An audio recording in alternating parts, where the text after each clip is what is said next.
We have a question. এখানে প্রশ্নটা basically করা হয়েছে নাম্বার অফ স্টিরিও আইসোমার্স কত। এখন number of stereo isomers is not a very tough thing to do, because number of stereoisomers we can calculate like this, 2 to the power n formula, where n is equal to the number of chiral carbons in a compound. So it's one of the very easiest questions.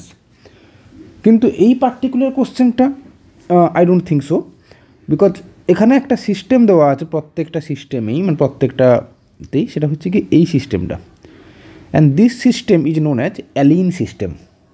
So before solving this question, we should know what is a Alene system and why is it considered as an chiral system. Alene system হচ্ছে C double bond C double bond C system. Now if we just look into the structure, and basically the 2H2 is also there, CH2 this side, the CH2 this side. So this is known as a very Alene system. এখন Alene সিস্টেমের যদি আমরা একটুখানি স্ট্রাকচারটা নিয়ে কথা বলি before solving the above question, it is something like this. So carbon, single bond carbon, and again single bond carbon, and the pi bonds. So if we consider this as a z direction, this as y, so this is a p y, and if we consider this as a x direction, so definitely there will be an x, and this is a x. So py pi bond and px pi bond, and as we can see this is 90 degree. So these two pi bond have an angle of 90 degree because this is a pi bond and this is another pi bond.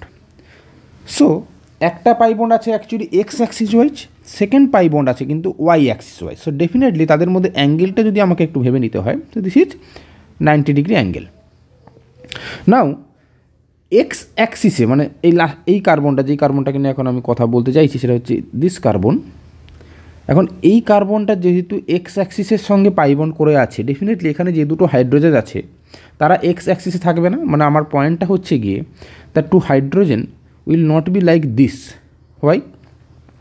Because hydrogen দুটো definitely pi বন্ডের সঙ্গে কিন্তু একটা 90 degree angle করে. যদি আমরা যে কোনো sp2 কার্বন দেখি, suppose this is sp2 carbon, তাহলে যদি হাইড্রোজেনগুলোকে আমরা এইভাবে ড্র করি, তাহলে পাই বন্ডটা তার সঙ্গে 90 ডিগ্রি অ্যাঙ্গেলে থাকে. তাহলে পাই বন্ডের সঙ্গে হাইড্রোজেনের অ্যাঙ্গেলটা বা যেই প্লেনটা, যেটা ট্রায়াঙ্গুলার প্লেন বলা হয় যে কোনো sp2 কার্বনে, সেই ট্রায়াঙ্গুলার প্লেনটা কিন্তু পাই বন্ডের সঙ্গে 90 ডিগ্রি অ্যাঙ্গেলে থাকে. তাহলে same goes for this carbons also. তাহলে এই ক্ষেত্রে কার্বনগুলো কীভাবে থাকবে? একটা কার্বন থাকবে above, something like this H, and একটা থাকবে বিলো. ওকে, অ্যান্ড উল্টো দিকে এইখানে কার্বনগুলো থাকবে ইন দ্য প্লেন, এইরকম.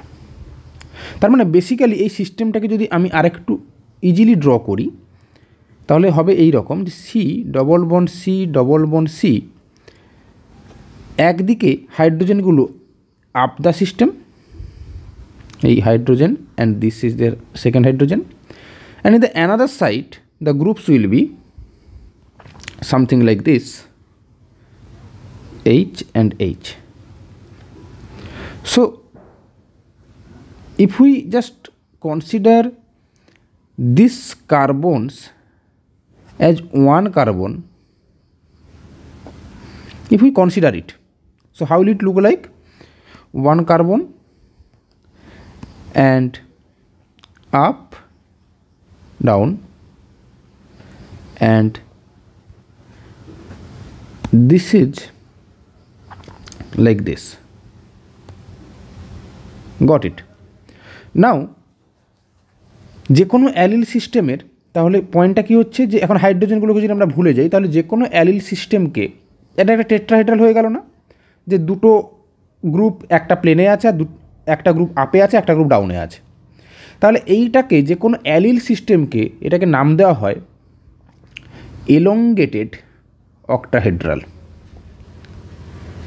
অক্টাহেড্রাল না, টেট্রাহেড্রাল, এলংগেটেড টেট্রাহেড্রাল স্ট্রাকচার. কারণ টেট্রাহেড্রাল হয়ে যেত যদি মাঝখানে 3টে কার্বনের জায়গায় একটা কার্বন থাকতো। তাহলে এই যে এলঙ্গেটেড টেট্রাহেড্রাল, এখন টেট্রাহেড্রাল মানেই কিন্তু তার কাইরাল পয়েন্ট হতে পারে provided all the 4 groups A B C D are different to each other. মানে এলঙ্গেটেড মানে এই যে কোনো অ্যালিল সিস্টেমের দুদিকে যে 4টে গ্রুপ লেগে থাকে, সেই 4টে গ্রুপ যদি আলাদা হয় তখন কিন্তু আমরা সেটাকে একটা কাইরাল সিস্টেম হিসাবে ধরি। এক্সাম্পল কি, জাস্ট ওপরেরটাই চলে আসি আমরা। এইখানে যে অ্যালিল সিস্টেমগুলো ড্র করা আছে, সাপোজ এইটা একটা অ্যালিল সিস্টেম, এখানে নিচেও একটা অ্যালিল সিস্টেম, এটা অ্যালিল সিস্টেম এবং এইটাও অ্যালিল সিস্টেম। এখন এই 4টে অ্যালিল সিস্টেমের যদি আপ এবং ডাউনটাকে আমাদের একটুখানি দেখে নিতে হয়, তাহলে কি দেখব যে this is one group, this is another group, 2 different group, and this side is a another group, and এই দিক থেকে দেখলে সেটা কিন্তু আরেকটা অ্যানাদার গ্রুপ, কারণ ডিরেকশানটা আলাদা হয়ে যাচ্ছে। তাহলে আমরা যদি একটুখানি খেয়াল করে দেখি এই অ্যালিল সিস্টেমের এই দিকটা আলাদা, তাহলে এই অ্যালিল সিস্টেমটা একটা হচ্ছে গিয়ে কাইরাল সিস্টেম। মানে যে কোনো C++C++C তার যে 4টে হাইড্রোজেন CH2 দুদিকে হতে পারতো তো, যে একটা অ্যালিল সিস্টেমের, আবারও সেটাকে রিপিট করছি যে CH2++C++CH2। এখন এই 4টে হাইড্রোজেন যেটা আছে, এই 4টে হাইড্রোজেনের জায়গায় যদি 4টে ডিফারেন্ট লুকিং গ্রুপ থাকে, তাহলে এই অ্যালিল সিস্টেম যেটাকে বলা হলো যে এলঙ্গেটেড টেট্রাহেড্রাল সিস্টেম, এটাকে একটা কাইরাল সিস্টেম হিসাবে কনসিডার করা হয়। If the hydrogens are different, so we may write this, and we can write কি এখানে maybe we can write P Q R S। So this 4 different group ই present, তাহলে এটাকে কী বলবো, একটা কাইরাল সিস্টেম আমরা বলবো। এখন দেখে নেওয়া যাক যে এইটা তো সব জায়গাতেই আছে, এইখানে যে সিস্টেমগুলো দেওয়া আছে এখানে সব জায়গাতেই এই অ্যালিল সিস্টেমটা আছে, কিন্তু কোন অ্যালিল সিস্টেমটা কাইরাল কোনটা নয় সেটা একটু দেখে নেওয়া যাক। প্রথমটা তো কাইরাল দেখেই বোঝা যাচ্ছে যে ওই দিকে যে গ্রুপটা আর বাকি এই দিকের গ্রুপ আর এই দিকের গ্রুপ আলাদা, সো ডেফিনেটলি এটা একটা অ্যালিল সিস্টেমটা কাইরাল অ্যালিল সিস্টেম। পরেরটা 2 নম্বর কার্ডটাই যদি আমরা দেখি, তাহলে এই যে পয়েন্ট এটাও কিন্তু কাইরাল, কারণ এই দিকে সিস্টেম এবং এই দিকে সিস্টেমটা আলাদা, আর এটাও আলাদা এটাও আলাদা, তাহলে 4টে আলাদা, তাহলে এটা একটা কাইরাল সিস্টেম। এবার 3 নম্বরটাই যদি আমরা দেখি 1 2, এখন এইটা মজার হচ্ছে গিয়ে যে এদিকে দেখে মনে হচ্ছে একই, কারণ জাস্ট এই মাঝামাঝি কেটে নিলে এই সাইডটা একই এই সাইডটা একই, তাহলে দেখে মনে হচ্ছে একই। কিন্তু যদি আমি এই দিক থেকে ঘুরে আসি তাহলে দেখব CH3টা আপে আছে, যদি আমরা এই দিক থেকে ঘুরে আসি তাহলে CH3 ওরিয়েন্টেশনটা পাল্টে যাচ্ছে। তাহলে কোন দিক থেকে আমি দেখছি মলিকিউলটাকে তার উপর ডিপেন্ড করে কিন্তু CH3টা আপ বা ডাউন হয়ে যাচ্ছে, এবং বাই দিস লজিক এটা কিন্তু একটা কাইরাল সিস্টেম। ঠিক আছে, এবং এই জিনিসগুলো ক্লাসে আমরা ডিসকাশন করেছি। তাহলে this is also a chiral system. কিন্তু এই ক্ষেত্রে যদি দেখি, এক্ষেত্রে কিন্তু এটা একটা কাইরাল সিস্টেম নয়, কারণ এটা একটা পারফেক্ট, মানে এই একই গ্রুপ দুদিকে হাইড্রোজেনসগুলো, তাই না? তাহলে আর বাকি এই দুটো আলাদা হতে পারে, কিন্তু এদিকে দুটো আলাদা নয়, তাহলে ডেফিনেটলি এটা একটা কাইরাল সিস্টেম নয়। তাহলে প্রাইমারিলি আমরা অ্যালিলগুলো কোনটা কাইরাল নয় সেটাকে আমরা স্টার মার্ক দিয়ে বুঝে নিলাম। সেকেন্ড কাজ আমাদের কী থাকবে, অ্যালিল গ্রুপ ছাড়াও কী কী কাইরাল সিস্টেম আছে।